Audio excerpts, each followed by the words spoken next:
11 days. That's how long we have until The Last Jedi releases. As somebody that's been a fan of Star Wars since he was a kid, I'm obviously pretty excited, but I thought it'd be fun to discuss all the latest news and leaks relating to The Last Jedi. And what I've done is I've compiled a list of all kinds of official quotes from Rian Johnson, the director, Daisy Ridley, Adam Driver, Charlie Sheen, Andy Serkis, just a whole bunch of juicy Star Wars knowledge. None of this is spoilers, so you don't have to worry about that, but I have a bit of a tradition in my household and on my YouTube channel where every year, before a Star Wars movie, I break down all the rumors and speculations while I'm playing Star Wars games, which makes for a bit of a challenge, but I'll do my best here. Anyway, I want to start by talking about some juicy information that Andy Serkis shared about Supreme Leader Snoke. An official quote from him on Supreme Leader Snoke, which is fascinating to me because Snoke, I mean, yeah, Rey, who are her parents. We'll get to that in a minute, but that's interesting, sure.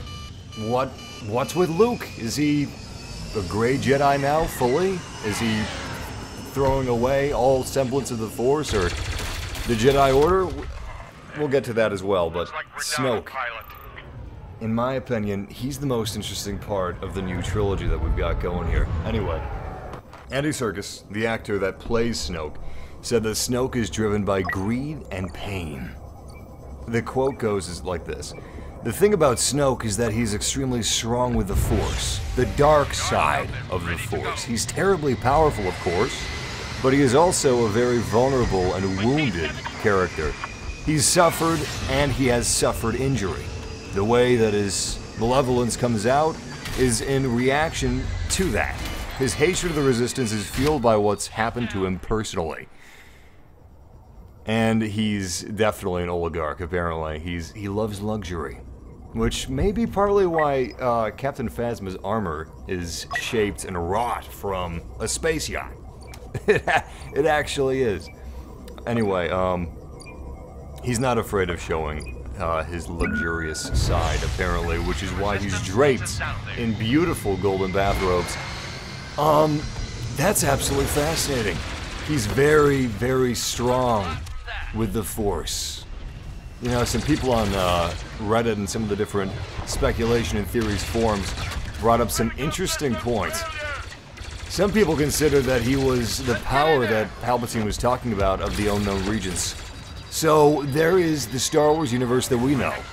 All the planets, all the galaxies, everything that we know in Star Wars currently. And then there's what lies beyond. It's almost like the Dark Tower. You know, we have our regions and what lies beyond the veil. Anyway, apparently Palpatine sensed some sort of a force Chewie and I will take care of it. Beyond the unknown regions, which is why he stationed. I should probably be focused on some of the objectives. Anyway, Palpatine stationed all kinds of observatories at the edge of the known galaxy for the purpose of studying what he felt lurking beyond. He almost felt like something was calling to him.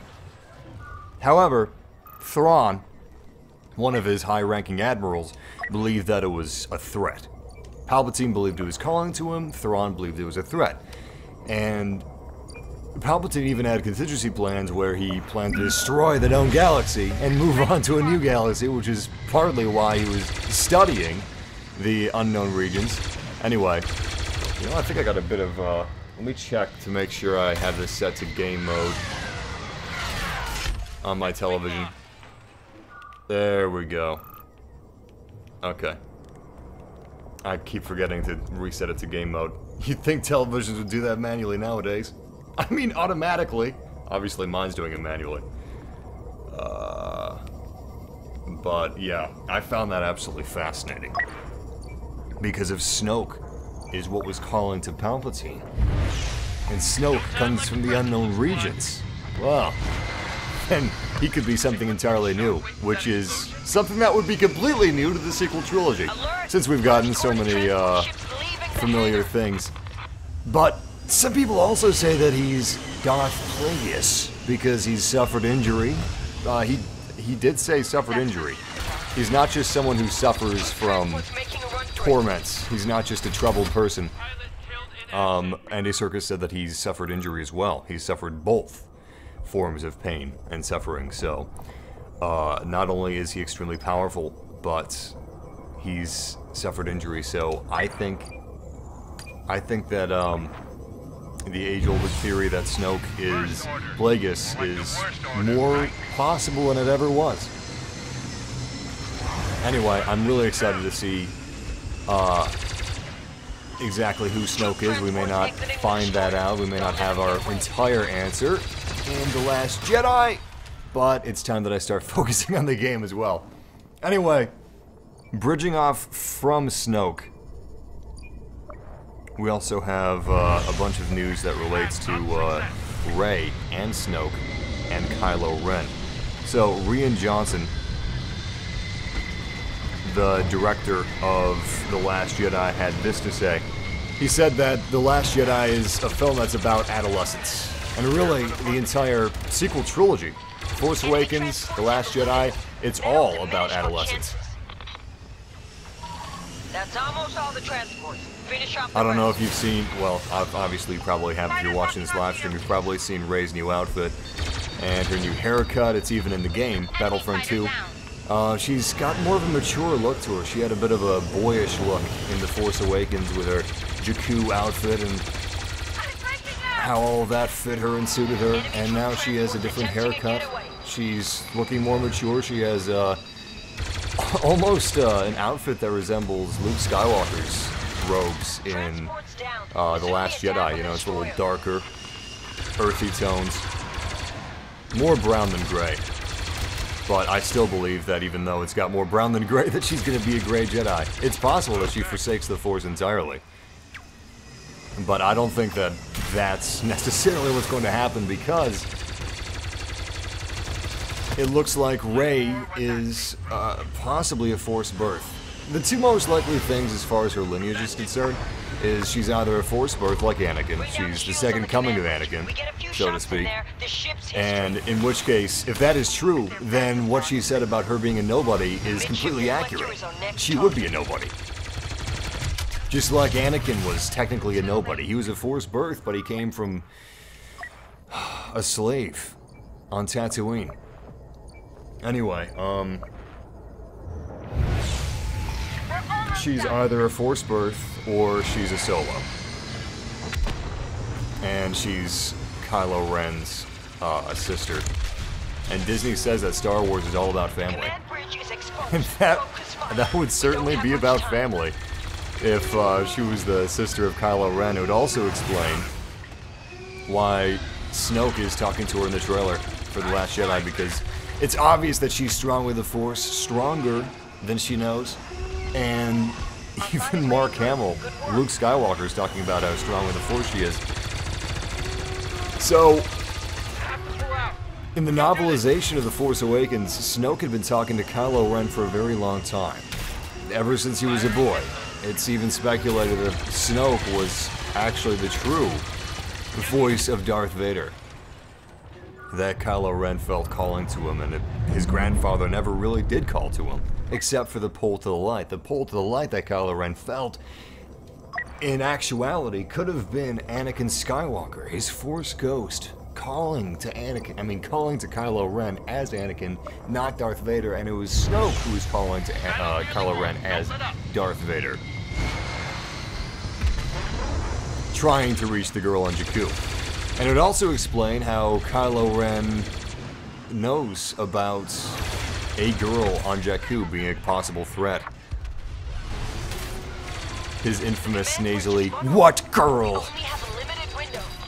The two are accompanied by a girl. The droid and the stormtrooper, the traitor, were accompanied by Rey. And at that, he got pissed. He had one of his little temper tantrums.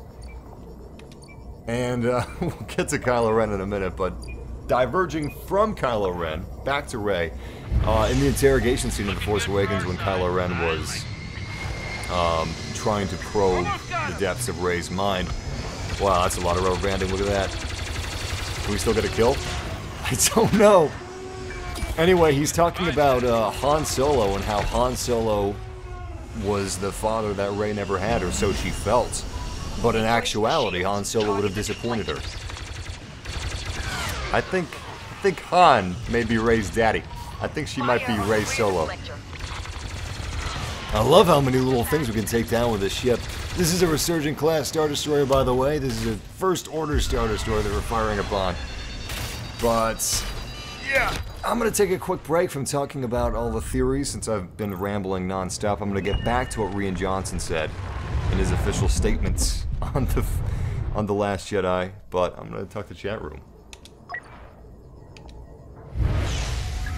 Yeah, Snoke is... I don't want to sound like George Lucas here, but Snoke is a more interesting character than we've had in a long time.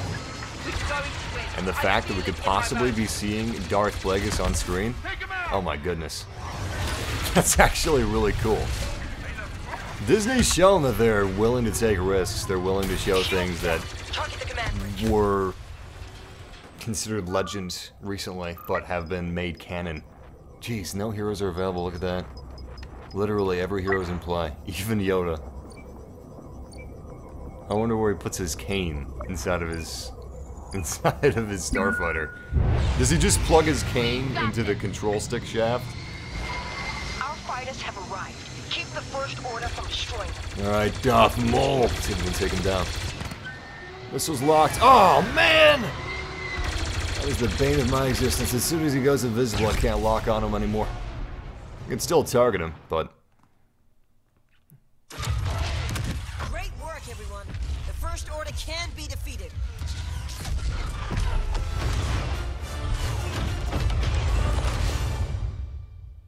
Gorgeous. So, anyway, do I think Leia's gonna die? No. She's gonna live until Episode 9. I don't know what's gonna happen in Episode 9. It's probably gonna be something tasteful. Off-screen death. Maybe it won't be an off-screen death. Maybe she'll just be written out of the movie, so to speak. I'm not sure, but I'm almost positive that she's not going to die in Episode 8. I believe there's been official quotes from cast members and people that have worked on the movie saying that she will not die in Episode 8. They could be trying to throw us off, but I don't think so.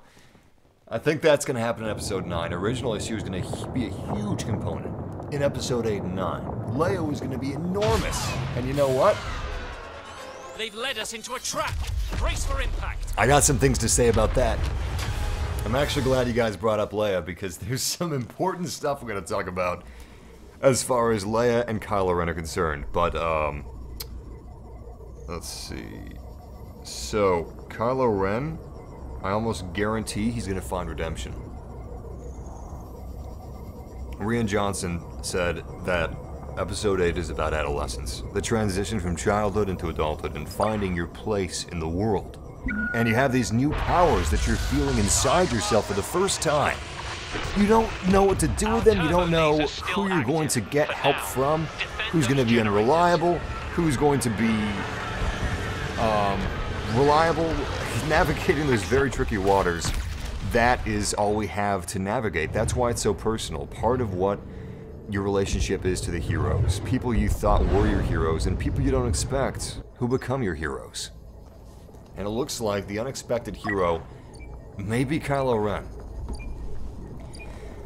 So, Kylo Ren's hero obviously wasn't his father, Han. If anything, he was closest to his mother. And I believe Leia is going to be the one who has Kylo Ren find redemption. Which would be something that's really... I think it could be really well done. I would love it if we could get beyond some of what we've already seen. And people are concerned that this movie is going to be a repeat or a remake of The Empire Strikes Back, similar to how people felt like The Force Awakens was a remake of A New Hope. But I have hope.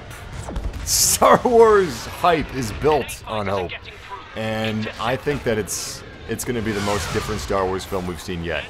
That's what they've promised us anyway. And I feel like they wouldn't be saying all that stuff unless it were true.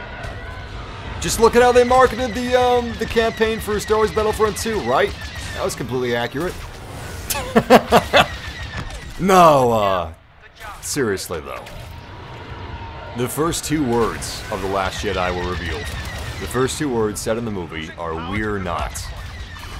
And I'm pretty sure they're saying we're not remaking The Empire Strikes Back.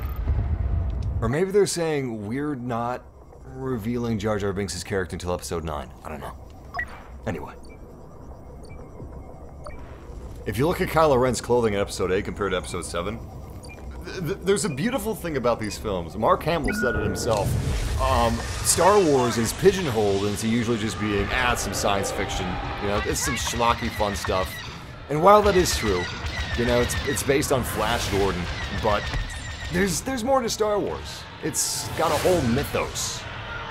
Star Trek is science fiction, Star Wars is science fantasy. So it has more in common with fables and mysticism than it does with science. So science fantasy can be fascinating in completely different ways than what you would expect. And I'm expecting the unexpected with this movie. But if you look at the details within these films, whether it be John Williams' music and the fact that John Williams put cues of Vader's theme in Rey's theme, which may allude to the fact that Rey is another Force ghost similar to Anakin Skywalker. Anakin was a Force birth. A little ghost of the Force put into a virgin, his slave mother, which could be what happened to Rey. She's from nobody. Some slave on Tatooine, who knows? Some slave on Jakku, who knows?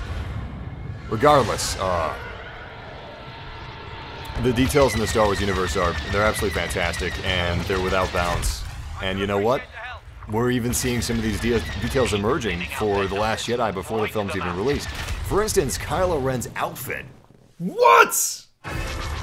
That was one heck of an early victory. Another victory for the First Order. The First Order knows no bounds. They know no defeat. They're the most powerful force in the universe. Well, aside from the Force, of course. The Force, of course. But Kylo Ren, his outfit in The Force Awakens, it's all black. It's kind of monstrous in a way. He's got this voice changer because of his insecurities. Anyway, he's got a voice changer. He's wearing all black. He has a bit of a, I'm not going to say a skirt, but he's got very long flowing robes all the way down. But in The Last Jedi, he's got pants.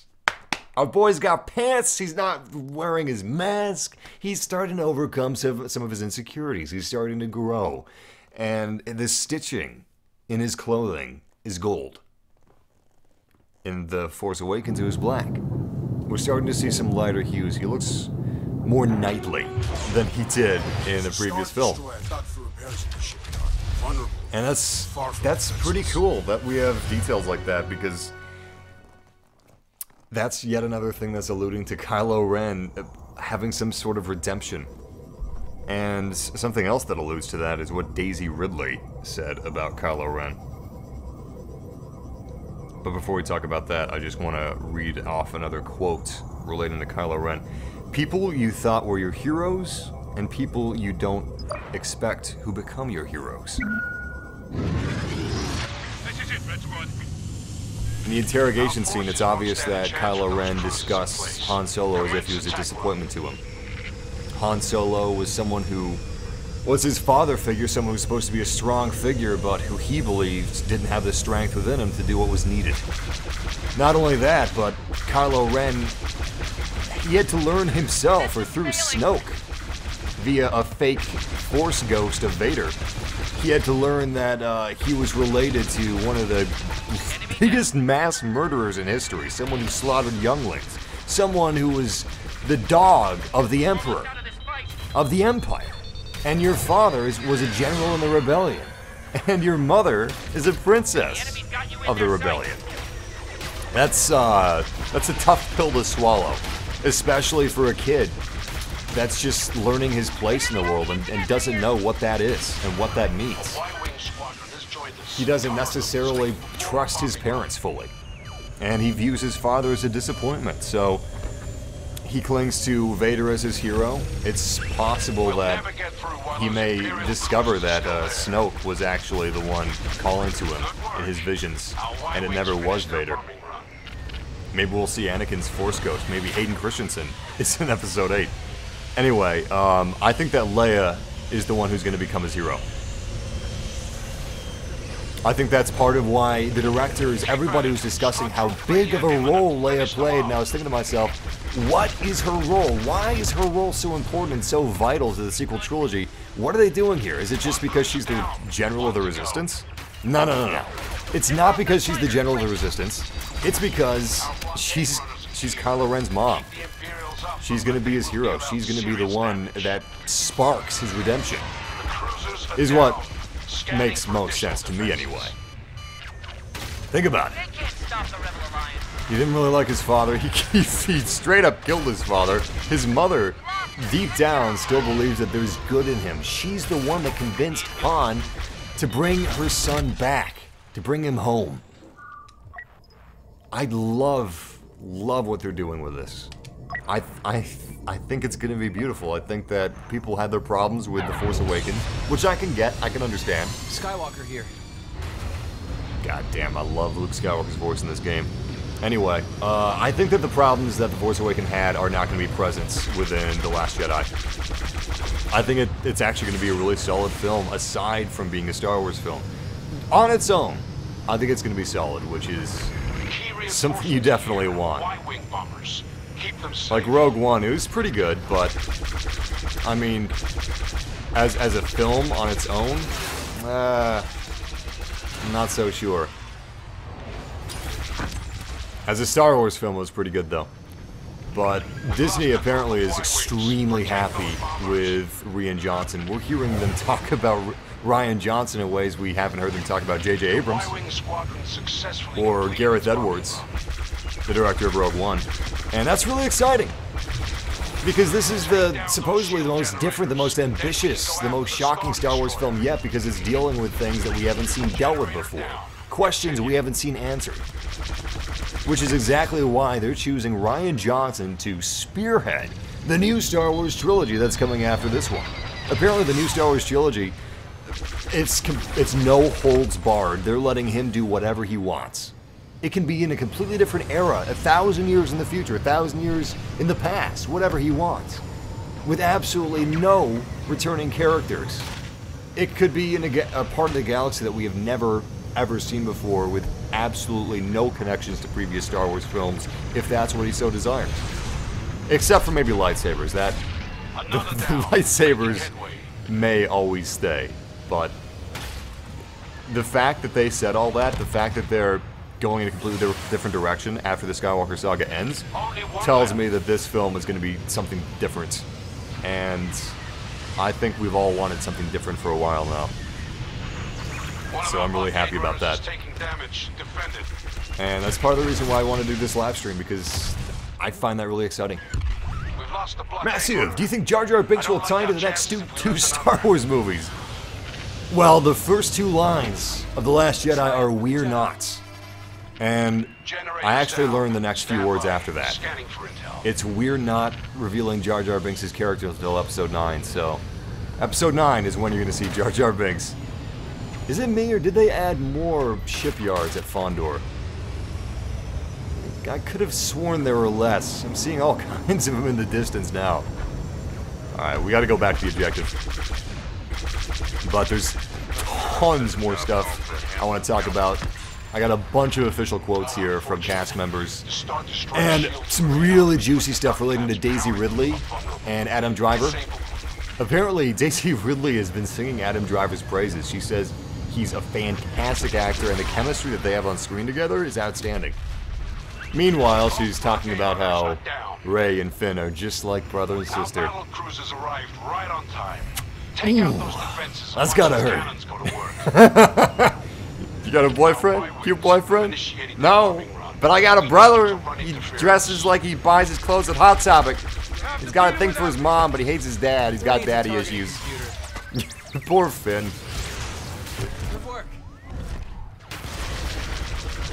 I can't believe we stayed alive this long. I'm playing as a hero right now. This is not a simple X-Wing. This is Luke Skywalker's Red 5. Wow. Evasive maneuvers! The reactor is wide open. Hit it with everything you've got before the shields are back online. Oh, God. Well, we were just taken out by Boba Fett's Slave 1. He always gets his man. I guess Luke Skywalker's worth a lot to him. But, yeah, as far as Daisy Ridley and Kylo Ren and Rey and all that stuff, here's a quote from Mark Hamill.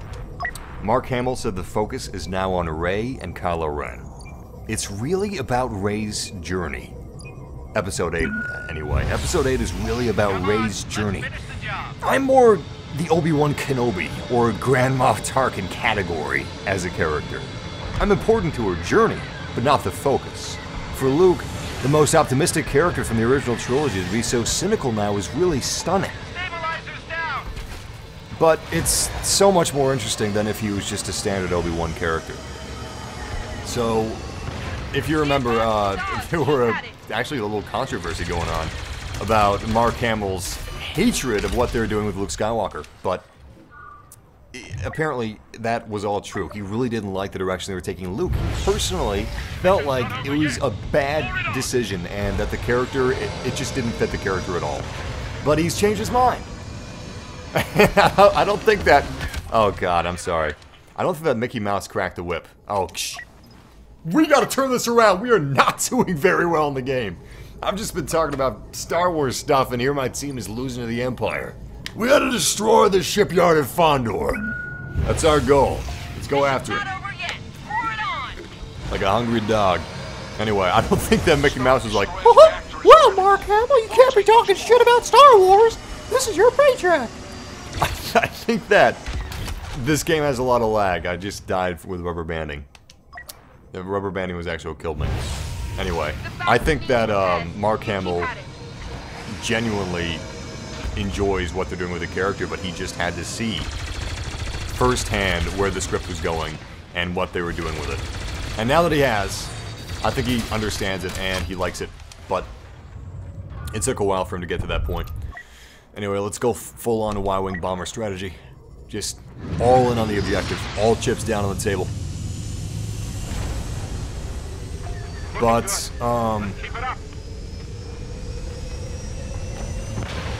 yeah, let's attack the bottom dome underneath the Star Destroyer. That's where we gotta be going.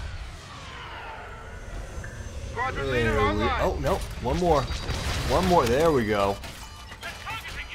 I need some repairs, stat.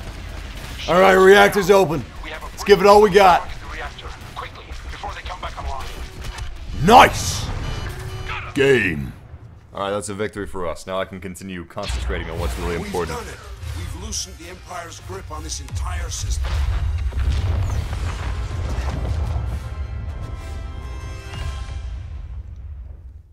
So, Episode 8, it's not about Luke Skywalker, it's not about seeing him kick ass, it's not about seeing where he is in the sequel trilogy, it's about seeing where Kylo Ren and Rey are going to be in Episode 9.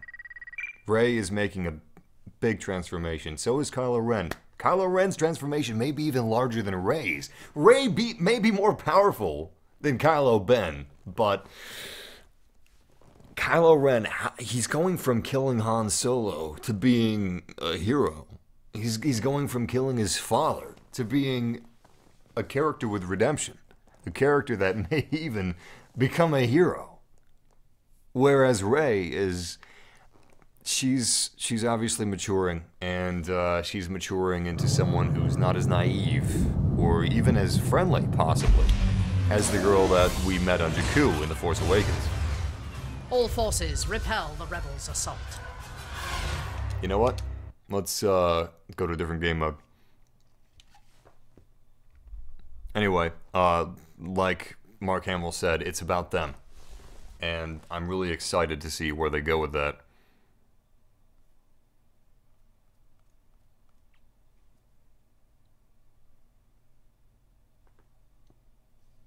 No, Rey, yeah, there's actually been a lot of misinformation going around about that. So some news sites posted articles that Daisy Ridley didn't want to do any more Star Wars movies, and she's done. She's done with Star Wars after Episode 9, but that's not actually accurate. What's really accurate is that this daily login crate is going to contain nothing. Nothing! Oh god, we got 2 things. What are they? 5 crafting parts and 125 credits. Get the hell out of here! Oh, it's terrible. Anyway. Let's play some Heroes vs. Villains. That's appropriate for what we're about to discuss. What she meant to say is that she doesn't think she's going to be any more Star Wars films, but she would love to be. Heroes vs. Villains on Kashyyyk? I've never seen this before. Is this going to take place inside of the hangar in the Venator-class Star Destroyer? That's what I'm going to assume it's going to be. Oh, you know what? No, it's in the tree top. Excuse my mumbling. Mumblecore, the live stream. It's going to be in the treetops. I have actually never streamed the treetop map of Kashyyyk before. Probably because I've never streamed Strike. But it's in Strike and Team Deathmatch. I've actually played this map before. It's pretty good. Anyway. It's a part of the Kashyyyk map on Kashiro Beach that you don't ever see in Galactic Assault because it's just so damn high up. Yeah, Daisy loves Rey and she loves Star Wars, and that's good because you know what? I think she's a really good actor. I think she's gonna go places. And I'd love to see her in movies that aren't Star Wars. Let's play a little bit of Darth Vader. You know what? No, let's go with Kylo Ren. Kylo Ben. We're in his last Jedi outfit. Unfortunately, the stitching there, you can see like it's a bunch of little squares. I think the stitching is black, which is his Force Awakens uniform. Even though this is the Last Jedi, Kylo Ren with his Last Jedi scar. And the stitching between the squares would actually be gold in the Last Jedi, alluding to the fact that he is on his path to redemption. And if Kylo Ren and Rey are actually brother and sister, oh, well, that's where it gets interesting. That's where it gets very interesting. And it all ties into Snoke. Snoke! Snoke is the key! Why did you say that name? Because Snoke, he's the one that ties it all together. He's like the rug that ties your room together, you know? Snoke, he's a fascinating character. And you know what? He loves his job. He's fueled and pushed forward by greed and pain, but you know what? That greed and that pain, it gives him a sense of pride and accomplishment. And that's really what it's all about for a character as evil as Snoke. To have a sense of pride and accomplishment and fulfillment. And whatever the hell it is he does. Anyway, he wants Rey. I think that he's been getting to Rey through Kylo Ren as in The Force Awakens, you know, he wanted Kylo Ren to bring in Rey alive. And everybody thinks Kylo Ren's a little bitch, but how would you feel if you were a very young adult? Alright? Who's been confused since he was a kid, who didn't like his father because maybe his father wasn't the best father. And maybe his father lied to him about a couple things. About his lineage, about his past, about his grandfather, who was the dog of Palpatine, the Emperor of the Empire. That's huge information.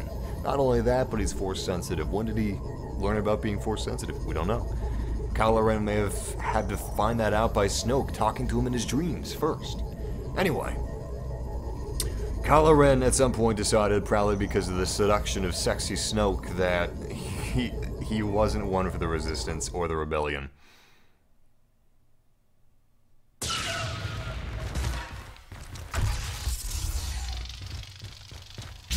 Alright, none of these bastards better be rubber banding. I swear to God. Where's the announcer? Oh shit! It's Last Jedi Rey! I love that skin. That outfit's fantastic. Anyway, that's the outfit I was talking about. Slaves of the galaxy. Oh, there's the announcer. Anyway, no rubber banders here, thank God. But Rey and Kylo Ren are both in their Last Jedi uniforms, which is pretty sweet. But yeah, you can see how much more mature she looks. I mean, she looks like a full-on adult now. You know? She looks like someone who's sure of themselves. Whereas before, Han Solo, he would have disappointed you. Yeah, baby! You stab him, Han! I mean, Kylo! You get him, Ben! Ain't nobody gonna be your daddy except Snoke, right? Snoke would make a good daddy. He's got that dad bod, you know? All crippled and dissolving and sinewy. You can see his flesh and shit. It's perfect. Did you see that? So, Darth Maul was trying to push him off the ledge, and I accidentally, in my infinite angst, I pulled him back from the ledge. Whoops. Oh shit! It's Rey! Gah! Alright, it looked like Kylo Ren was a little bitch there because he got his ass handed to himself by Rey, but anyway, back to what I was talking about. Kylo Ren's not a bitch. Think about all those things. All that turmoil, all that uncertainty that he has in his life. Alright, check this out. Did he go over the edge? Yes! Look at that Yoda fall! Look at that! Woo! I am now the target, so I gotta be really, really careful. I don't want to die. Anyway, as for the ending of the movie, he was instructed by Snoke explicitly to keep Rey alive. Not only that, but the bowcaster that they made a point of in the movie multiple times that was super powerful. Oh shit, I'm so dead. I fucked this up so bad. Alright, thank God. Thank God. Run, Kylo!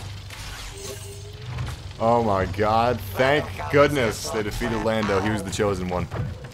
Anyway, multiple times in The Force Awakens they made a point to say this bowcaster is the shit. It's super powerful, right? It makes stormtroopers do backflips and die instantaneously. Kylo took that bowcaster shot like a champ to the shoulder.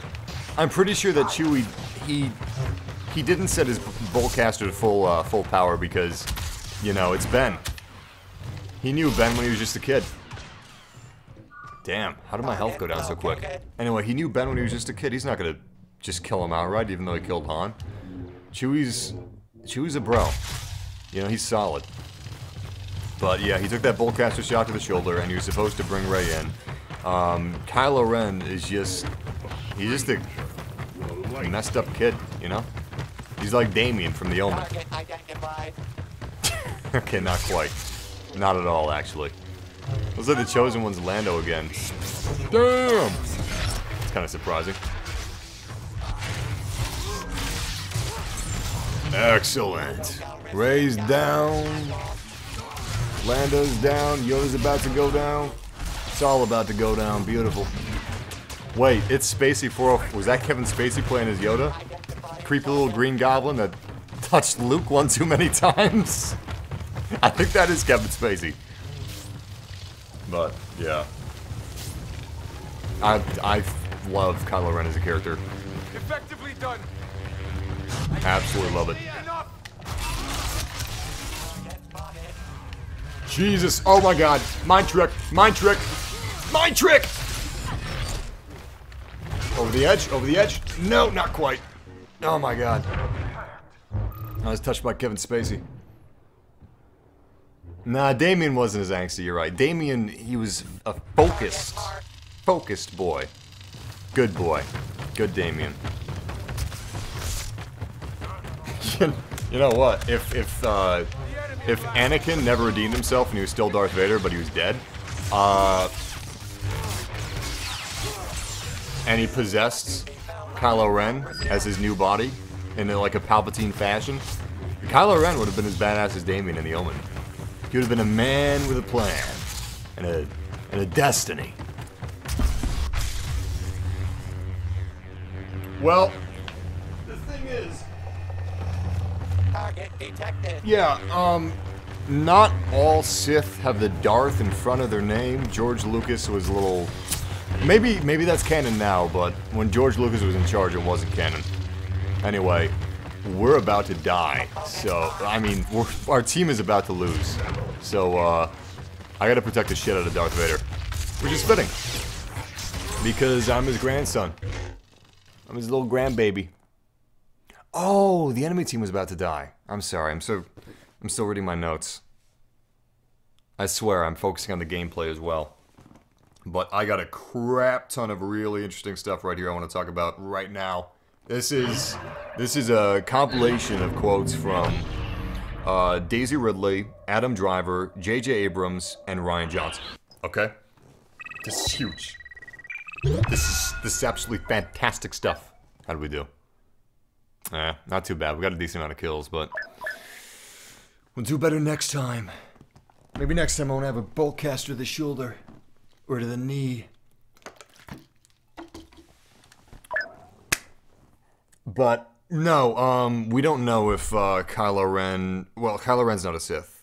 We don't know what Snoke means when he says finish his training, but we don't know if Snoke is a Sith.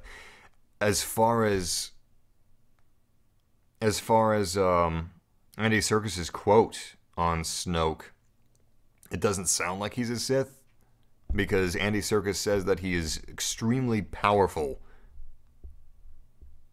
with the dark side of the Force. That doesn't explicitly say he's a Sith. But then again, I'm sure they instructed Andy Serkis to be very careful on what he says and how he says it. So if they okayed him to say that he's extremely powerful with the dark side of the Force, it's probably a good bet that he may be a traditional Sith and he may be Darth Plagueis. He used to be known as Darth Plagueis the Wise. Now he's just known as Darth Plagueis the ugly old baby butt face. Anyway, back to my compilation of quotes. Now these are from Daisy Ridley, Adam Driver, J.J. Abrams, and Rian Johnson. Apparently, in Episode 8, there is a romantic drama. There is a romantic drama indeed, but there is nothing like Han and Leia in this movie, which that tells me, because I'm under the assumption, I'm almost positive that they're going to make Rey and Kylo Ren be brother and sister, because Disney would love that. They would love that shit. They would eat it up. Disney says that Star Wars is all about family. Carrie Fisher said that Star Wars is all about family. If they could have the two biggest characters in the new trilogy, I love that Leia outfit. That's actually from the comics. Super cool comics, by the way. Really good stuff. Hey, Last Jedi Kylo! And Last Jedi Rey. Let's do this. God, I love that outfit. It's so cool. Look at that. It's seriously cool. I wish I had emotes for her, but I don't have any emotes. Anyway, yeah, the romance isn't going to be between Kylo Ren and Rey, obviously, because they say it's not going to be a Han and Leia type of a thing. He could also be referencing,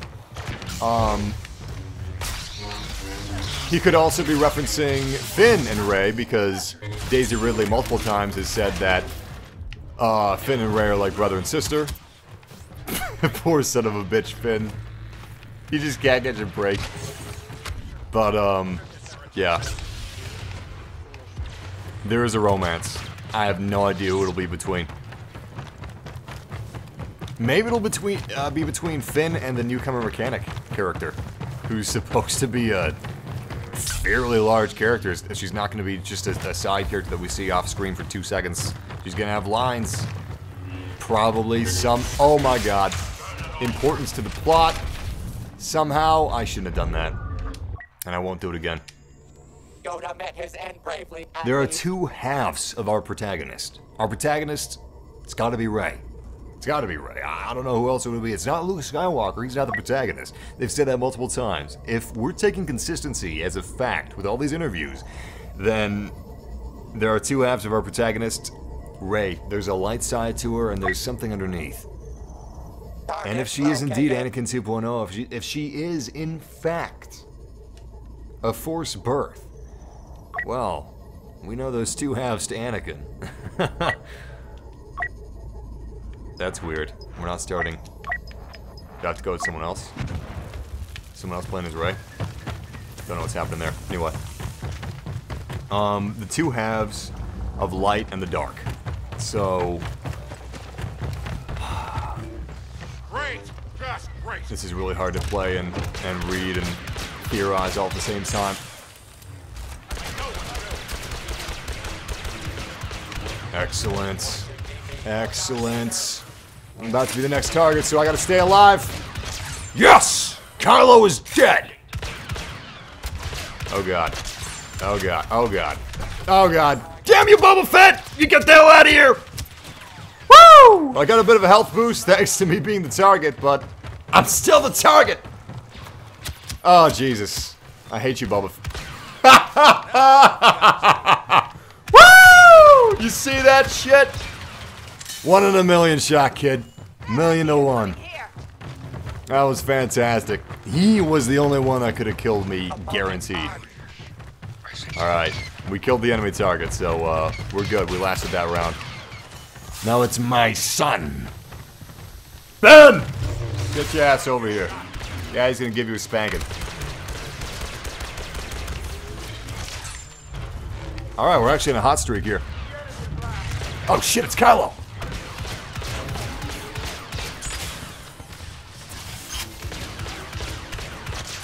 Beautiful, beautiful, beautiful, beautiful. Okay, now we're starting to kick some ass. Anyway, something happens to these characters that will make them truly emotional. What could that be? It's probably... Oh my god, Palpatine out of nowhere. Surprise Palpatine! That sounds vaguely sexual, I don't like it. Oh god. Anyway, it can't be Leia because multiple times they've insinuated that Leia is going to live through the events of Episode 8, so it could be Luke. But they say these characters. I'm assuming they're referencing Rey and Kylo Ren. Something happens to these characters that will make them truly emotional. Maybe Kylo Ren actually doesn't realize that Rey is his sister, if Rey actually is in fact his sister. We don't know.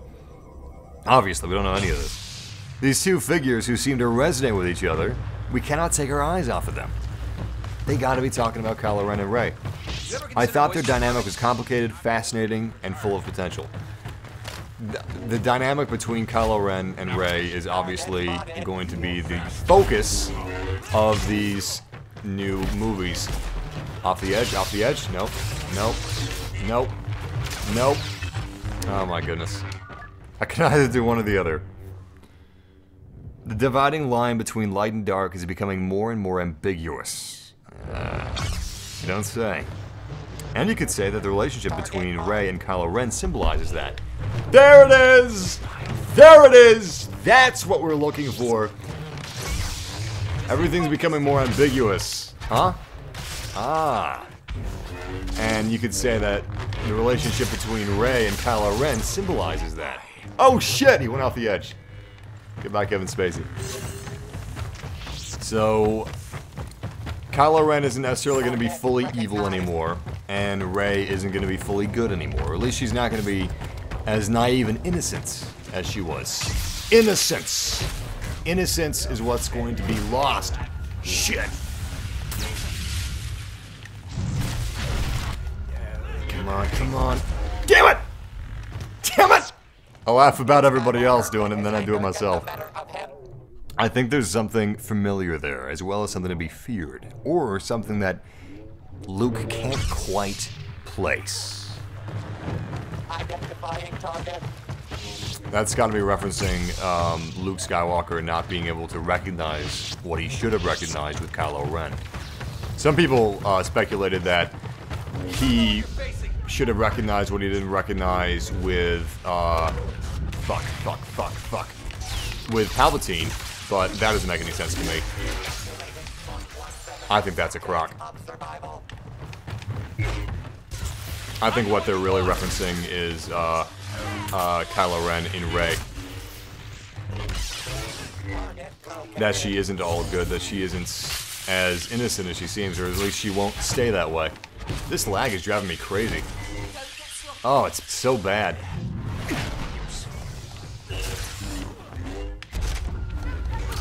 The fact that he moves really fast doesn't help either. Alright, let's switch heroes. Let's go back to... Han Solo? Yeah, wait. I think Han Solo's taken. Yeah, that sucks. Wait, who's taken? No, Han Solo's not taken. Alright, we're playing Lando, I guess. I'm about to be the target, so... I'll talk to the chat room instead of reading my notes. Massive, your HUD is tiny. I know. I love it, don't you? I actually play on a large TV, so if I play with a large HUD, it just looks wrong. But, if I could, I would play with no HUD. Because the graphics in this game are gorgeous, and I don't like hiding it. I assume that you guys would appreciate, like, the smaller the HUD, the better, right? Because then you can see more of the game. Because the HUD is pretty unimportant in my opinion.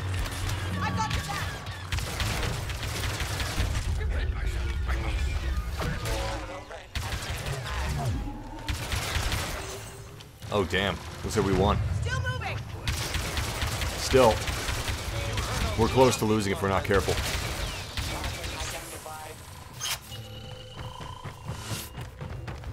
Alright. Yoda's one we gotta protect. Shit, I think they're trying to throw Yoda over the edge. Oh god. I think Darth Maul went over the edge. And that's game over. The rubber banding kind of ruined that last match. A little bit. May not have been that obvious to you guys, because Palpatine's a bouncy character, but it was happening, unfortunately. It seems like every game releases with rubber banding nowadays, like Call of Duty, World War II, bad rubber banding. This game, bad rubber banding. I understand they're fixing it, but it shouldn't have launched with it. Destiny 2 didn't have rubber banding for me, however, on launch. It was very smooth. And that's also Activision, just like Call of Duty. There is very much something about Rey trying to figure out how she fits into all this. Much like any of us as we're growing up, as we're transforming from childhood into adulthood, you're going to meet people who you think are going to help you, who don't. And help that is also going to come from unexpected places. Kylo and Rey will have a very interesting relationship moving forward. The relationship between Rey and Kylo is awesome. Those are the quotes. From Daisy Ridley, J.J. Abrams, Rian Johnson, sorry. His name's spelled so weird. And Adam Driver. So, I don't see how they could not be brother and sister. There's obviously a big attachment to both of them, drawing them both together. They're going to be intertwined. You can't see my fingers, but they're intertwined right now. They're going to be like this through Episode 8 and Episode 9. In terms of their fates and manifest destiny, all that. I find that exciting. This is kind of what I was hoping for. Her being a Skywalker, in my opinion, I would have found that boring. I find Kylo Ren interesting, even though he is a bit of an angsty, needy character. Luke says it's time for the Jedi to end, says Brendan. Kylo's redemption could be to realize that with Rey practicing to balance the dark and light side of the Force, she might be pulled toward the dark side. Maybe. I think she's gonna be a gray Jedi by the time Episode 9 rolls around. Help is gonna come from unexpected places for Rey. What's an unexpected place help would come for Rey? I would say that would be... Oh shit. Oh shit. Oh shit, okay. It could either be what I would assume it would be, which is Kylo Ren helps Rey. Maybe against Snoke. Because we see that Rey is captured by Snoke. Or... maybe... help is going to come to Rey through the dark side of the Force. Hadn't considered that before. That would be interesting. Think about that. If help comes to Rey through the dark side of the Force, that could be what Luke's talking about, what Luke's discussing. Maybe Rey's going to try to balance the dark and the light at the same time, using both. We're also apparently getting a new lightsaber color, a new hue, a new gem. They could reference a new hue to the sequel trilogy. You know, we haven't seen green in the sequel trilogy before, there's something. But, it could also be a completely new hue, like a black-colored lightsaber, a white lightsaber. Yes, I know Ahsoka Tano had a white lightsaber. Shut up! It could be a white lightsaber. I'm assuming it's gonna be the rock that's inside of the rock that she's hitting with her lightsaber, with Luke in her training. I don't know if any of you remember that in the trailer, but she's hitting a rock with a lightsaber. And I believe inside of that rock there's a kyber crystal or something of that nature that she can use.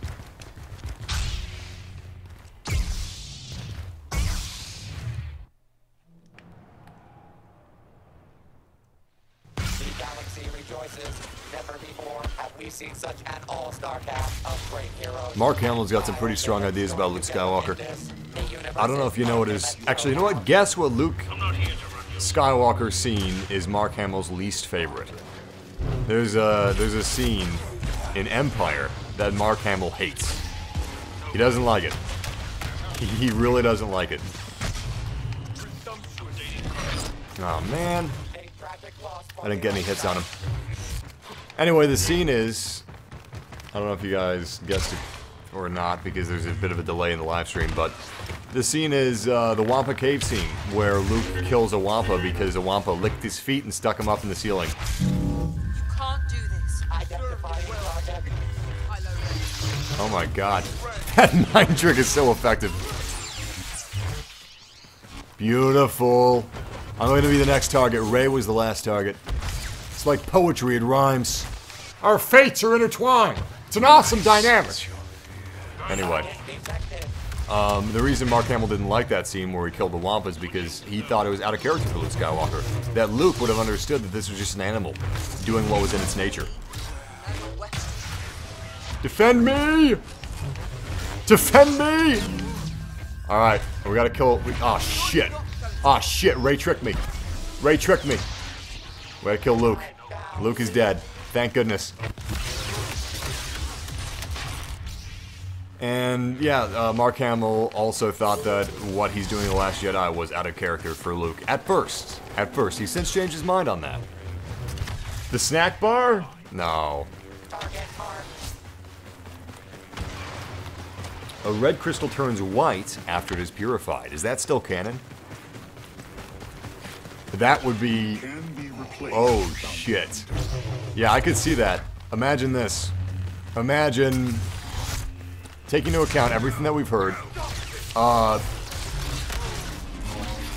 Rey taking an unexpected journey of growth, making changes, unexpected heroes, unexpected villains. Alright, how about there's a scene in episode 8 where we see Rey ignite a lightsaber after she builds it, and it's red, and then it turns white. I could see that being a really cool shot. Like, it's crackling, all that stuff. It extends and people are like, oh shit! The whole theater goes fucking crazy! And then it turns white, and then the theater goes crazy again, and all of you lose your hearing. Because of how loud everybody is yelling. Every man-child like me in the theater just vibrating their neckbeards or their throats just bellowing out fangasms. It would be huge though. People would freak. They would freak the fuck out. And you know what? Something that kind of lends credulence to that is the fact that they've discussed how red is a primary color for The Last Jedi. Red is a focus color. It's the color of the movie. So I could totally see Rey getting a red lightsaber, and then who's gonna be the next target? Is it Luke? Beautiful. And then it turning white after purification because, you know, it's not blue, it's not green. Currently she's got a blue lightsaber, the color of the light side of the Force. If she got a red lightsaber that turned white, holy shit, that'd be so cool. And it would be like poetry, as George says. Poetry rhymes.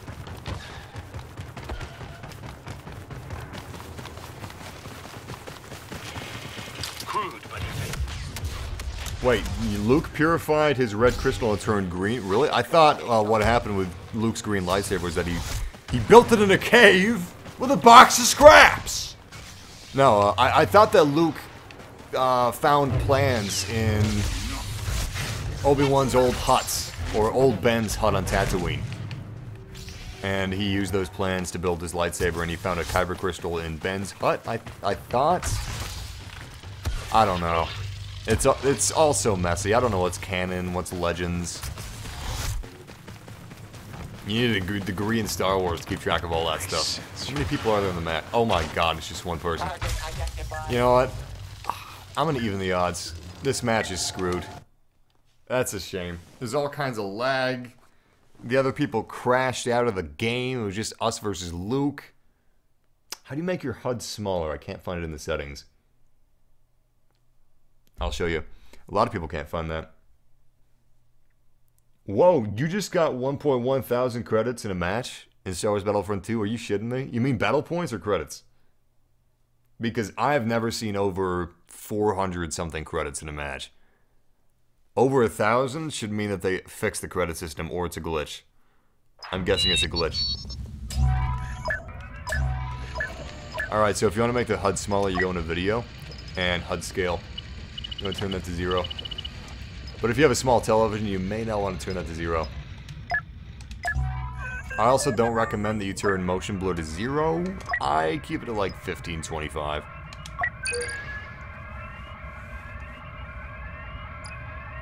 I don't know what the origin of the purple lightsaber is, but I would love it if we saw Mace Windu in a movie. If he popped up in the Kenobi movie, that would be so dope. I don't know if we're going to see much about the Knights of Ren. I think we'll see the Knights of Ren in flashbacks, but I think the Knights of Ren may have already played their part. Although, I could almost see spoilers about 310 to Yuma in the next 10 seconds. Hold your ears and go la la la la la la. Or Jar Jar Binks, Jar Jar Binks. Because there's going to be spoilers for 310 to Yuma, a movie that came out over a decade ago. At the end of 310 to Yuma, Ben Wade betrays his gang. He shoots them all, right? What if Kylo Ren does the same thing to the Knights of Ren? You know, what if the Knights of Ren are still around, and he goes to Octo 2, and then he betrays the Knights of Ren I don't know. I'm getting into fan theory territory here, but it would be just like 310 to Yuma. I'm a big fan of 310 to Yuma. I'm a big fan of Westerns. Cannot wait for Red Dead Redemption 2. Oh, man. I'm going to live stream that every single day of the week when that releases. Every day. Every day, 365 days a year for multiple years. Every year. 10 years, 15, 20 years. I'm never going to stop making videos in that game. I'm going to have so much fun with that. I'm never going to stop playing it. I'm so excited. I enjoyed Grand Theft Auto 5, but it got old after a while, but Red Dead never gets old. Never. Never! Can't believe we haven't gotten a remastered edition.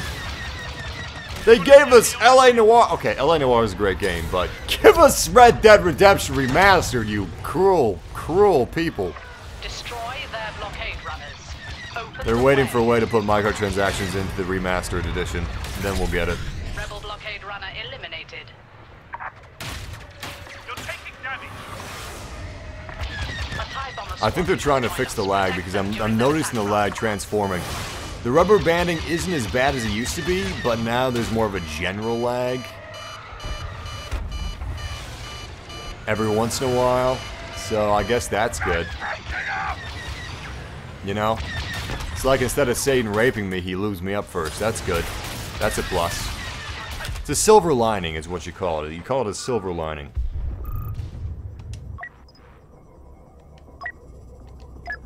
I would turn off my heads-up display if I could just have the crosshairs in the middle. Just a dot. A dot in the middle of the screen. I can actually fly starfighters pretty well without any HUD. In fact... Wait. Hold up. I'll turn it off in a minute. All ships advance on the rebel fleet. Yeah, you know what? Instead of turning it off, I'm just going to play the best I can. Because I can play pretty well with the HUD off. And sometimes I'm actually shocked. I do better than... like a bulk of my team on PC when I play with the HUD off in Starfighter Assault. But it depends. Sometimes you get lucky. Rebel mines protect the cruiser. Destroy them and we'll begin our assault. Anyway, the fact that Supreme Leader Snoke is extremely powerful in the faux shit.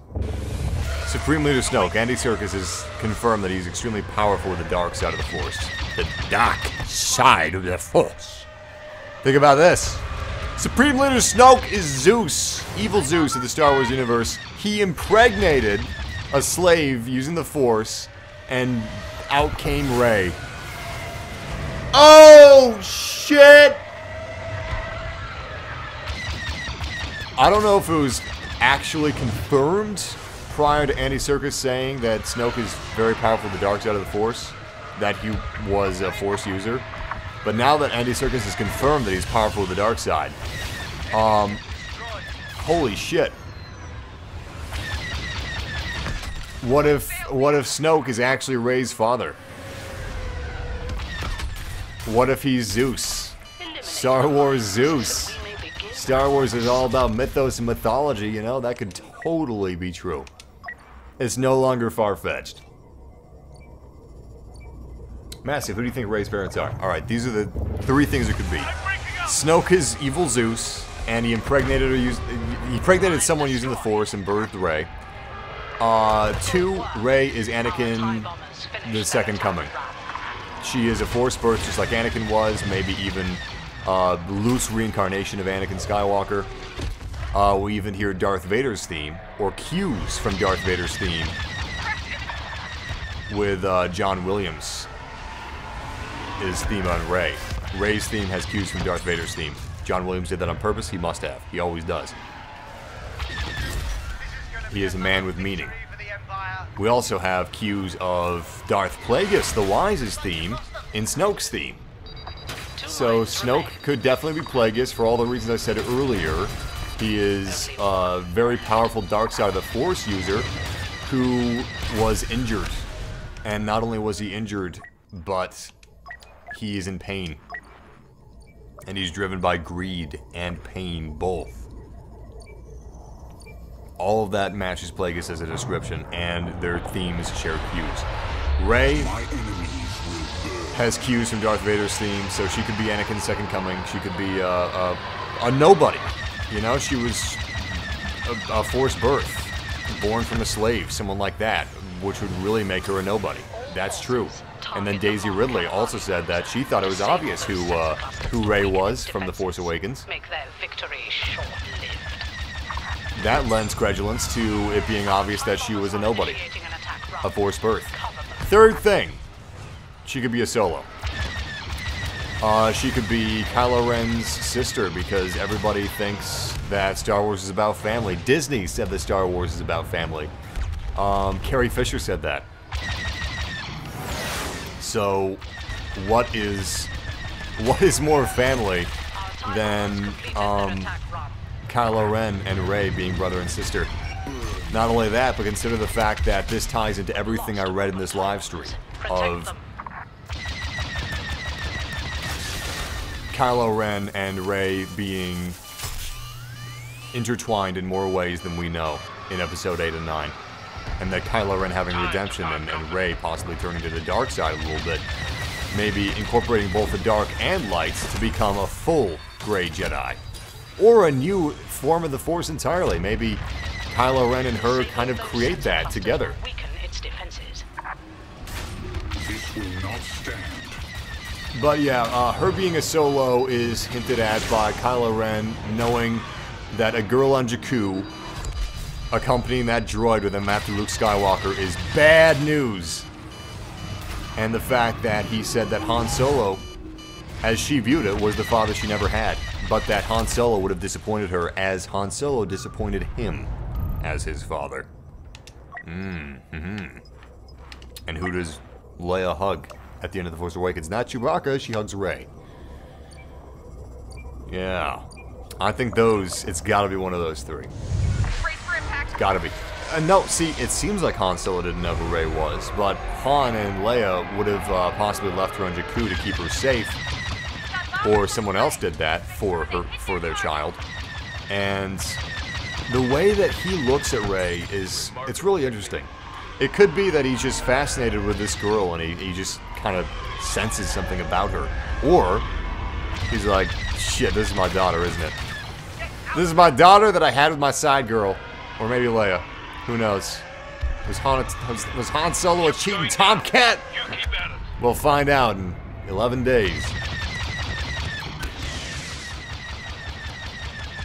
But, yeah.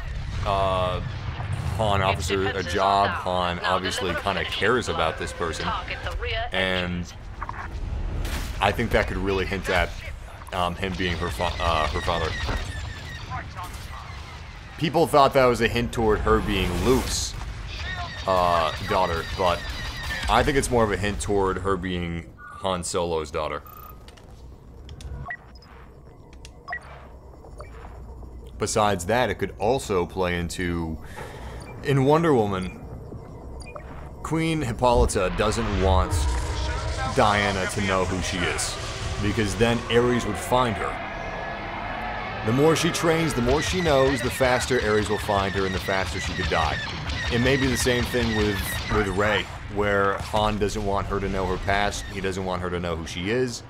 He wants her to be safe, to be happy, to have a good life, but she can't know too much, lest Snoke find her and touch her, the way he touched Kylo Ren, as Snoke was able to find Kylo Ren through the Force. And then he talked to Kylo Ren, he came to him in dreams and visions as Darth Vader.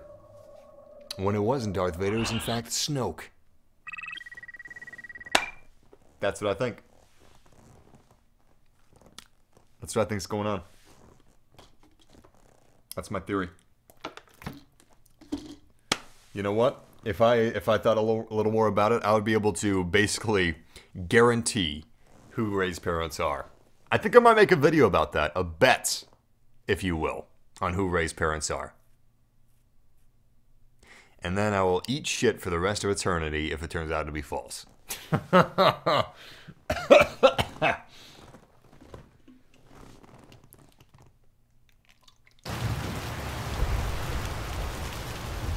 Yeah, I'm playing on an Xbox One X.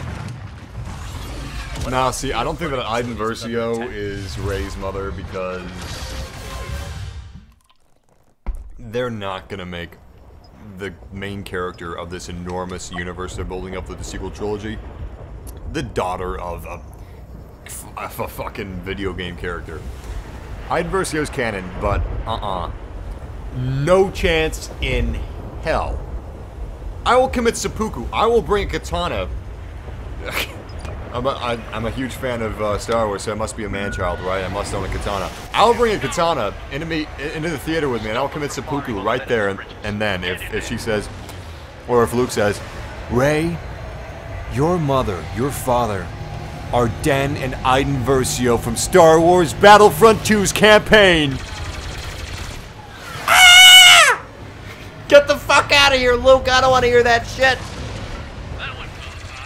No. No, they are not. I hate that theory. I hate it. I actually like Iden Versio, but God, I hate that theory. Ugh. Gotta change the dead zone. Hold up. There we go. Controls. Stick dead zone 0. Oh man, that's a little better.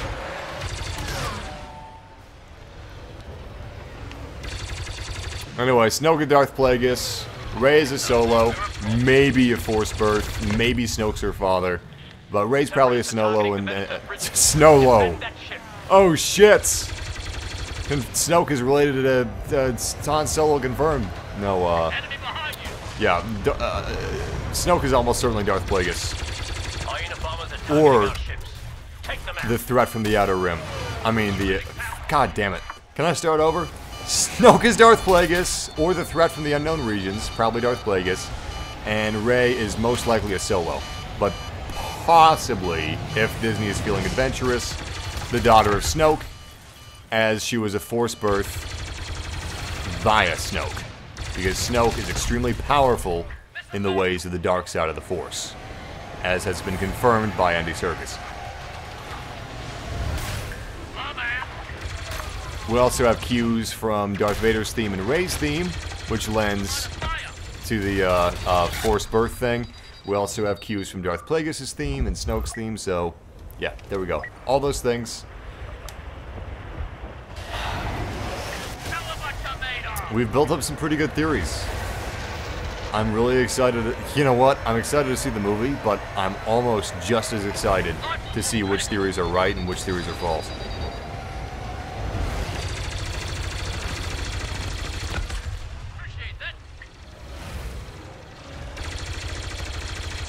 It's going to be one hell of a show. You'll be able to tell who are Star Wars man-child nerds in the theater because not many people know what Darth Plagueis is. The average person watches Star Wars, you think they know who the hell Darth Plagueis is? So if they reveal that Snoke is Darth Plagueis, only the nerd man-childs that live in dungeons of their mother's basement like myself will be really excited. No, I don't really live in my mother's basement. I live in my joke that I can't think of basement. Fuck. Damn it. Kevin Spacey's basement! There we go. I live in Kevin Spacey's basement. He hasn't let me out. There's the joke. Couple months, I mean weeks too late. I like Kevin Spacey as an actor. Is that a controversial thing to say? He's a great actor. Really, really good. It's a shame that he had to be a creep, too. I'm almost shocked that people gave a shit. Like, because Kevin Spacey, he only targets young boys, right? Or young men. So if he only targeted that, do you think people are like, wait, Kevin Spacey targets young, boys? Oh, fuck it. Let him do what he wants. What if Kylo is Luke's son and Rey is a Solo instead? What?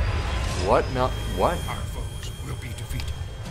You're contradicting The Force Awakens. Wait, are you actually in November 2015 or early December 2015? That would explain a lot. Starting to run out of ships. No, but seriously, We can win this.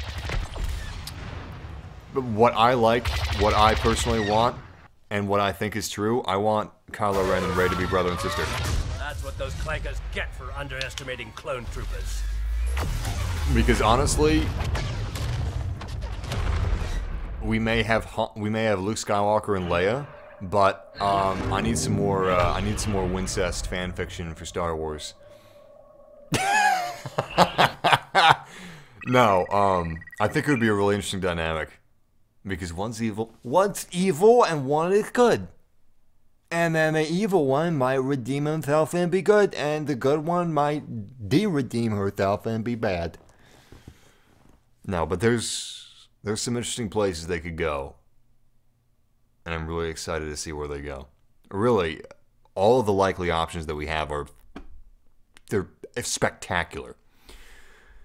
Rey and Kylo are brother and sister. Rey is the daughter of Snoke. Snoke is Darth Plagueis. Yeah. Let's bring it on. It's actually amazing because we have so much information. We have a ridiculous amount of information. Everything that I've said in this live stream has been based off of what Daisy Ridley, Rian Johnson, J.J. Abrams, Adam Driver, what they have all said. I've been discussing all their quotes, the entire stream, the entire hour and 20 minutes. And, they've revealed a lot of stuff. It's actually kind of shocking how much stuff they revealed and how much stuff they've discussed. Our battle plan is predictably flawless. They've revealed so much, in my opinion, that I don't see how some of these theories can be wrong. One of these theories has to be correct. I would almost stake my life on it. That's how positive I am.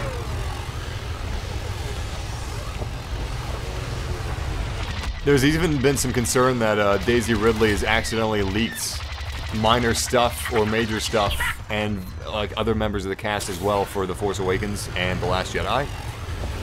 Disney does their best to keep all this under wraps, but I think I may be a little arrogant in saying this, but I think some of this stuff is kind of obvious now, thanks to what the cast has said in interviews.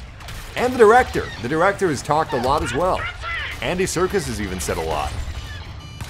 I'm really interested to see. Abort. Yeah, it really does feel like they're giving away too much. It's blowing my mind, actually. Because of The Force Awakens, I had severe doubts about everything. Granted, we do have a film to base all this off of now, so it's not like it's a completely new universe. I guess that helps. But analysis destroying the Venator's bridges will render it I'm kind of in disbelief that Disney has allowed people to say as much as they have. That's what I'm trying to say here. Alright, let's play the objective. Tactical Massive, you're taking quotes and making it leaks, and you're talking about news, and you're now the People magazine of Star Wars. Jeez. At least I'm not the Cosmopolitan, right? Yeah, rub some voodoo hide on your man's jewels, and that'll make him as sensuous and active sexually as Ewoks. Droid bombers have been destroyed. Defend the incoming group. No, but really, these quotes are news. And these quotes have led to a lot of leaks. Like, I don't know if you guys follow the different Star Wars speculation and leak forums and websites. There's some really great sources out there that have a lot of credulence behind them. Anyway, reliable leaks, or reliable sources, and they've been lit up like a goddamn Christmas tree the past couple weeks and months because of all these interviews. Normally they're talking about what may be happening with pictures people are taking of the sets. I remember we had a big leak with a bunch of pictures from the political scenes that we're going to see in Episode 8.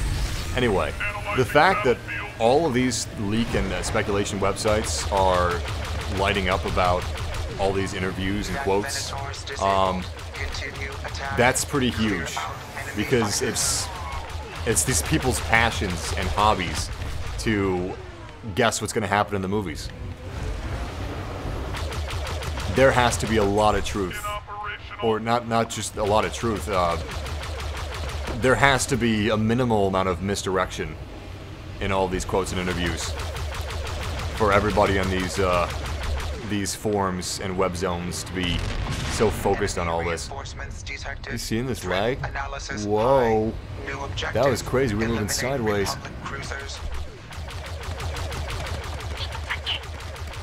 Anyway, we don't have much time. We're down to about 171, which isn't a lot. If we don't take these cruisers down soon, we could lose the game, because the last stage is when we're going to need the most reinforcements. So let's get to the new objectives. Crap.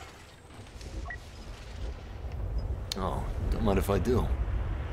You know, I'm going to wait for Kylo. Actually.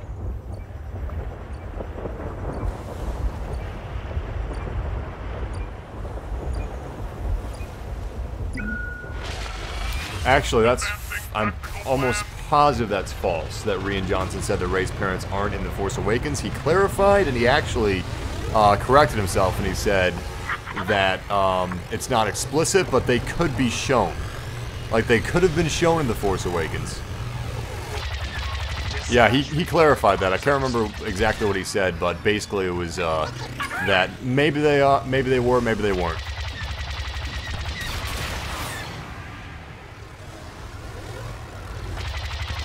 But I remember that. That's not completely accurate. Of course, maybe they aren't in The Force Awakens. Maybe he said that as misdirection originally, but Disney was like, no, that's too much misdirection. We need more. We need more mystery.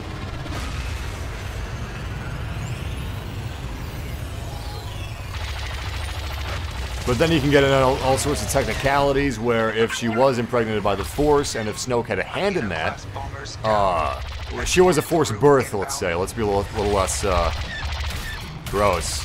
Anyway, if she actually was a Force birth, and Snoke had a hand in that somehow, then technically her parents aren't in The Force Awakens, because her physical, biological parents were nobodies.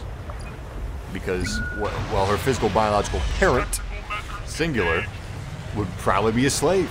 Just like Anakin Skywalker. His mother's a nobody. Not to him, though.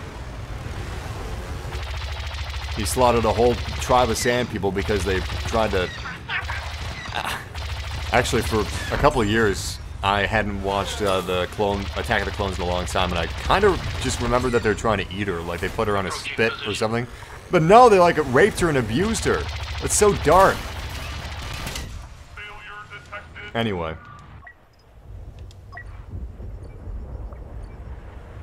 It's all very interesting.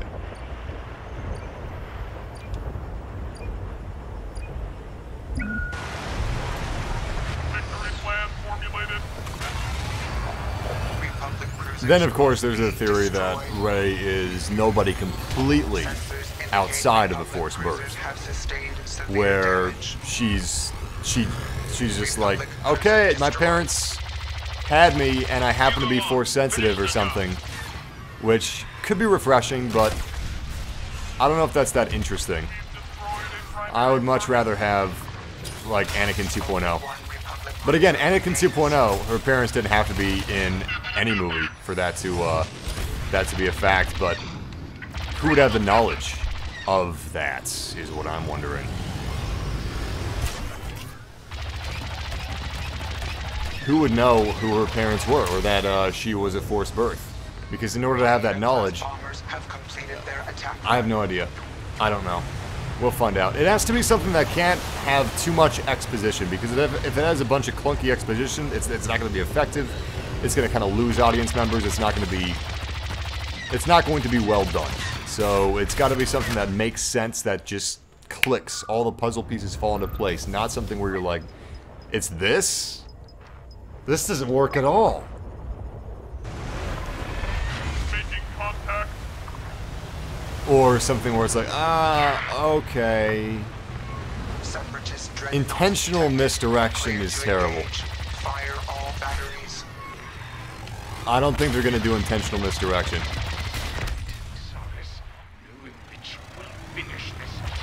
Russian candy 420. Ugh, feels like I'm on the wrong part of the internet buying sketchy drugs. What a gamer tag that was. Yeah, you know what? Maybe that's... Oh, God. Damn you, lag!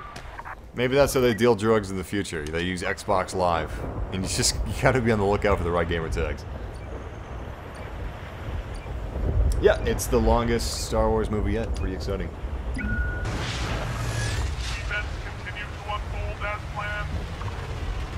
Snoke is an acronym. Sith no one knew existed. That's great, Ethan.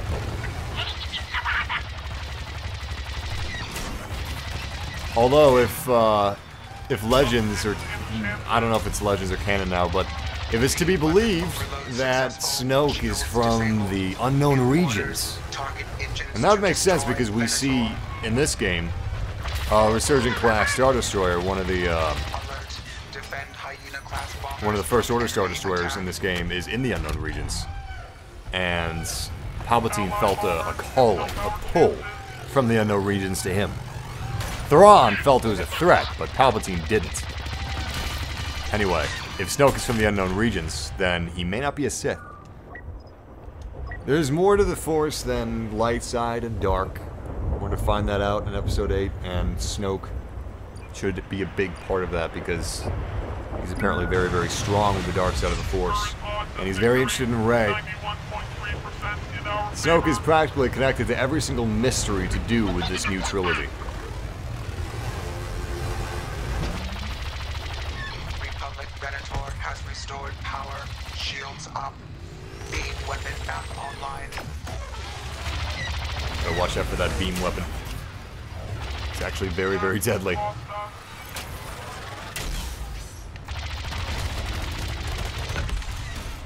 Oh man, who's that? Is that Poe? Was that Poe Dameron? No, it's not.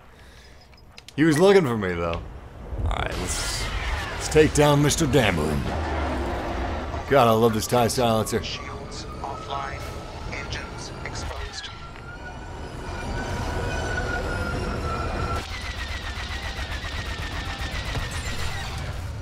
Anyway, I'm sure some of you guys are joining up just now, or recently. I pretty much talked about everything I had to talk about. It's big stuff. It's not pictures or anything like that, but... Is that the red... Oh shit, it's the red 5, of course. Why else would next one be here? Anyway, Concentrate fire on engines. it looks like people have already figured out the plot to Episode 8, or at least the large twists and turns of it. Some people avoid trailers. Some people, great, we won the game. Awesome. With 15 lives to go. I told you it'd be close. Defenses cleared for ground assault.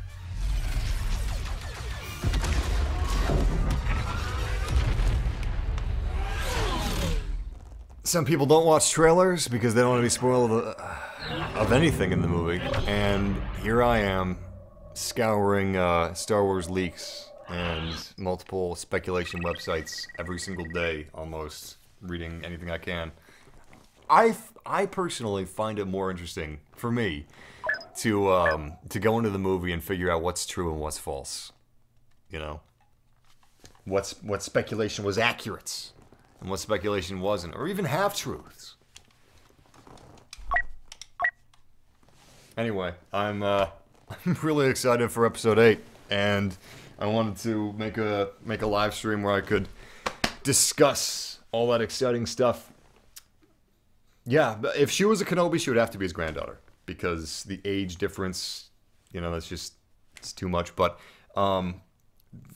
Disney's taking some risks. They're allowing Rian Johnson and all the screenwriters, and I believe Lawrence Kasdan is still a screenwriter for episode 8. Anyway, they're allowing all of them to take enormous liberties, which, thank God for that, because we need some different things in the Star Wars universe than what we've already got. Anyway, they're taking some pretty big liberties, and that's pretty exciting. Let's go for a starfighter crate.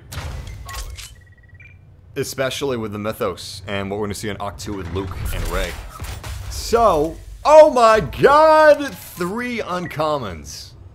That's actually pretty rare. Give it to me, give it to me. A Chewbacca uncommon.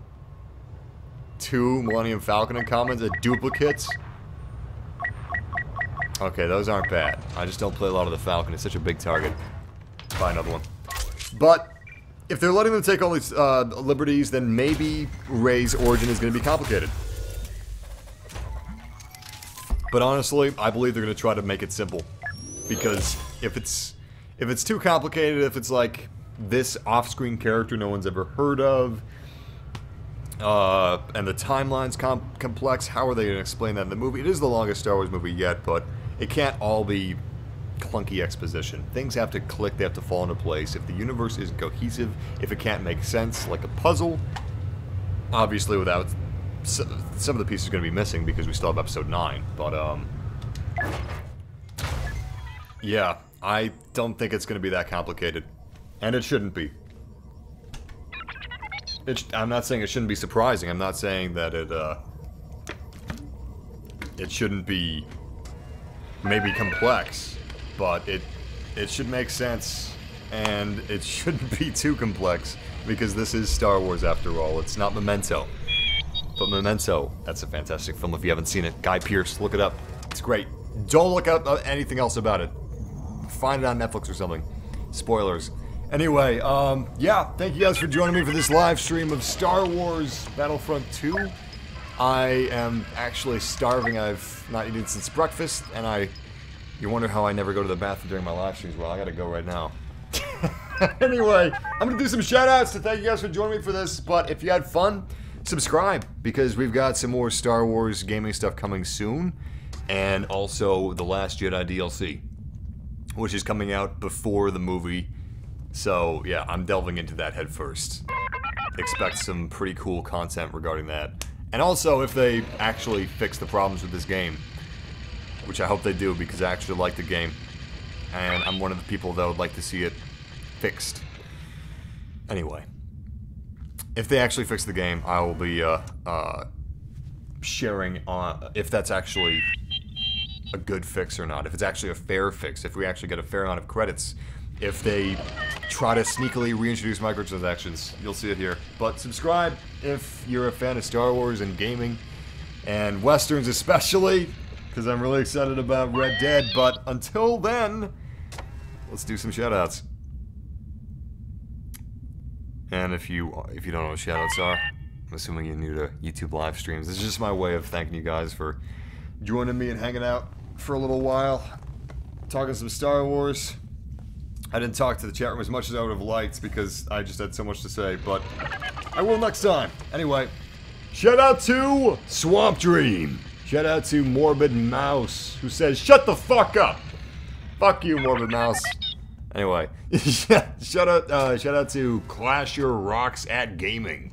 Shout out to Rachel. Shout out to Dazzle. Shout out to Big Juicy van with nice airbrushing on the sides, and somebody standing outside that needs you to help him move in some furniture. Shout out to Humanoid Gaming. Shout out to the Funyuns. Shout out to Giovanni. Shout out to Anthony. Shout out to Conpro. Mario123. Blake Ryder. Shout out to Johnny Mango. Oh shit, I totally forgot. Fallout 4 is getting a full VR mode. It's not Oculus. It's not a headset. It's not PSVR. You can walk around room scale in the Fallout Wastelands. The Capital Wasteland. Well, that's Fallout 3. Anyway, it's coming December 12th. I'm really excited about that. I'm trying to get my Vive fixed in time. Shout out to Mayu Neptune, Halo Master 5. Shout out to Blackula. I remember that movie. Shout out to Juan. Shout out to Brendan Butcher. Shout out to Matthew Peterson. Shout out to Andrew Humanoid. Lil Dude 27. Koro Everything. Malik. Shout out to Lightning Bolt Central. Shout out to Mr. Mango. Shout out to Thomas. Shout out to Rachel Shirley. Shout out to, or is it Raquel Shirley? Might be Raquel. I'm sorry. Shout out to Killer Meme Star. Shout out to Depressed Snail. Mangoes do sound good right now. Shout out to Ash Carr. Shout out to AJ Booney. I'm assuming it's scrolling too fast. Shout out to Matthew B. Shout out to Sav123. Trevor Lee. Mads. Hest. Speaking of Mads Mikkelsen's, what is it called? Death Stranding should be coming soon. We should have a trailer, some gameplay, something within the next few months. I'm really excited for Death Stranding. So many games. So little time. Spider-Man PS4, that's another one. God of War, that's another one. Days Gone, there's another one. Detroit Become Human. Shout out to Chris Apps. Shout out to Pharaoh for President. Shout out to The Goose. Is that from Top Gun? Is that motherfucking Top Gun? I love Top Gun. Shout out to Cage King. Shout out to Mason Giotti. Shout out to Seth Holmes. And I'm getting my hands on Star Citizen 3.0 as soon as I can. I'm really trying. It's hard to get into though. Anyway, that is the sound of horror. I hate that sound. That's the sound I get when I'm waking up in the morning. Anyway, thank you guys for joining me for this. If you enjoyed yourself, subscribe for more stuff like this. And until next time, may the Force be with you. Always.